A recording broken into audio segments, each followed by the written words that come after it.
Hello, hi guys. Hari ni kita buat buku galus matematik tambahan tingkatan 4. Hari ni kita buat muka surat 2. Okey.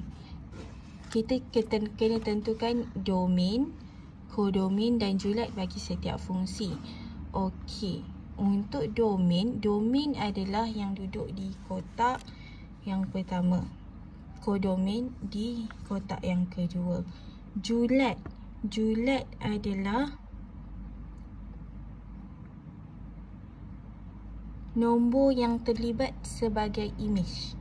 Julat adalah nombor yang terlibat sebagai imej. Sebagai contoh. Okey. Untuk contoh kita boleh tengok. Okey, P Z Y X adalah domain. Q 85 negatif 2 adalah kodomain. Julat hanyalah 8 dan 5. Sebab negatif 2 dia bukan imej bagi mana-mana domain. Jadinya negatif 2 tidak termasuk dalam senarai julat.